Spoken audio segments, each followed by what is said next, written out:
આગળ વાત કરીએ તો અનેક મહત્વના સમાચાર મળી રહ્યા છે। નજર કરીએ મહત્વના સમાચાર પર। બીઝેડ પોન્ઝી સ્કીમના આરોપી ભૂપેન્દ્રસિંહ ઝાલાના રિમાન્ડ પૂર્ણ થતા જેલ હવાલે કરવામાં આવ્યો છે।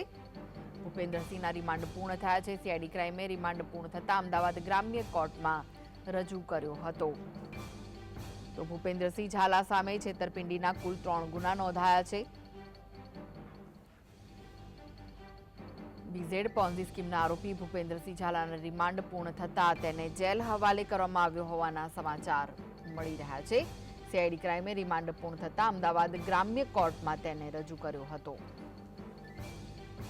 તો ભૂપેન્દ્રસિંહ ઝાલા સામે છેતરપિંડીના કુલ 3 ગુના નોંધાયેલા છે, જેમાં તેને રિમાન્ડ આપવામાં આવ્યા હતા અને તે રિમાન્ડ પૂર્ણ થયા છે, જેના કારણે તેને જેલ હવાલે કરાયો છે।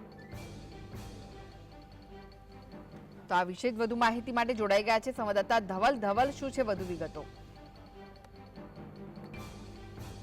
બીઝેડ પોન્ઝી સ્કીમ કૌભાંડનો જે આક્ષેપ હતો તેમાં જે બીજી ફરિયાદ નોંધવામાં આવી હતી પ્રાંતિક પોલીસ સ્ટેશન ખાતે, જે સીઆઈડી ક્રાઇમ હસ્તગત આ ફરિયાદ હતી, તે કેસની અંદર અગાઉ સીઆઈડી ક્રાઇમ દ્વારા જે ભૂપેન્દ્રસિંહ ઝાલા છે તેના રિમાન્ડ માંગવામાં આવ્યા હતા। તે રિમાન્ડ પૂર્ણ થતાની સાથે સીઆઈડી ક્રાઇમ દ્વારા ભૂપેન્દ્રસિંહ ઝાલાને કોર્ટમાં રજૂ કરવામાં આવ્યો અને વધુ રિમાન્ડની જે છે તે માંગ ન કરાતા સીઆઈડી ક્રાઇમ દ્વારા વધુ રિમાન્ડ ના મંગાતા અત્યારે હાલ ભૂપેન્દ્ર ઝાલાને બીજા કેસના અંતર્ગત પણ જ્યુડિશિયલ કસ્ટડી મોકલવા માટે આદેશ કરવામાં આવ્યો છે। એટલે કે કહી શકાય કે ભૂપેન્દ્રસિંહ ઝાલાને અત્યારે હાલ જેલ હવાલે કરવામાં આવ્યો છે। જી, આભાર માહિતી આપવા માટે।